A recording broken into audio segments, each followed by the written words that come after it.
आज धन्य स्त्रियों की गिनती में आ गईं। इस प्रकार भरत जी के गुण सुनकर और उनकी दशा देखकर स्त्रियां पछताती हैं, कहती हैं यह पुत्र कैकेयी जैसी माता की युग नहीं है। कोई कहता है इसमें रानी का भी दोष नहीं है, यह सब विधाता ने किया है जो हमारे अनुकूल है।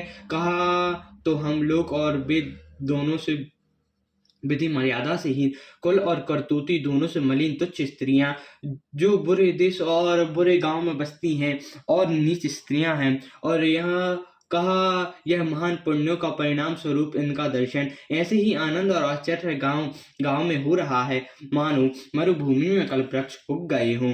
भरत दर्शनु देखत कुलियु रामा माग लोगन कर भगु सिया रामा जनु सिंघल वासिन भयो रामा विधि बस सुलभ प्रयागु सिया रामा।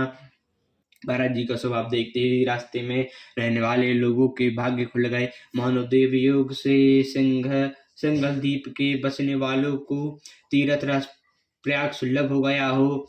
निज गुण सहत राम गुण गाथा सुनत जाहि सुमरत रघुनाथा तीरथ मुनि आश्रम सुरधाम नरकिन मंजन करई प्रणाम।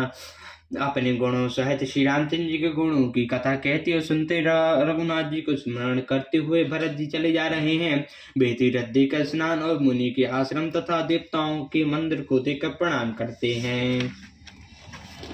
मलई मन हई मन न मांगई बरुए हो सिया राम पद पद मुसने हूँ मिलई करारत कोल बनवासी बैगन बस बटु जाति उदासी करई प्रणाम पुछ जहि तेहि केहि बन लखनु राम बेदे ते प्रभु समाचार सब कहाई भरतई देख जन्म पलु लहई जे जन कहाई को कुशल हम देखे ते प्रिय राम लखन समलेख यही विधि बूझत सबहि सुहावनी सुनत राम वनवास कहानी।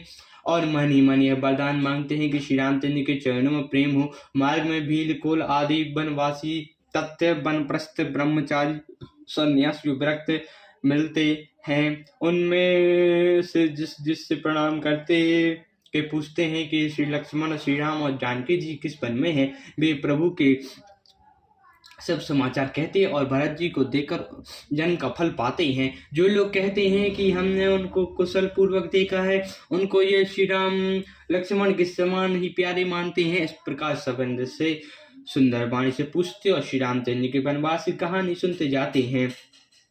तेहि बासर बसई प्रातहि रामा चले सुमरई रघुनाथ सिया रामा राम दरस की लालसा रामा भरत सहित सब साथ सिया रामा। उस दिन वही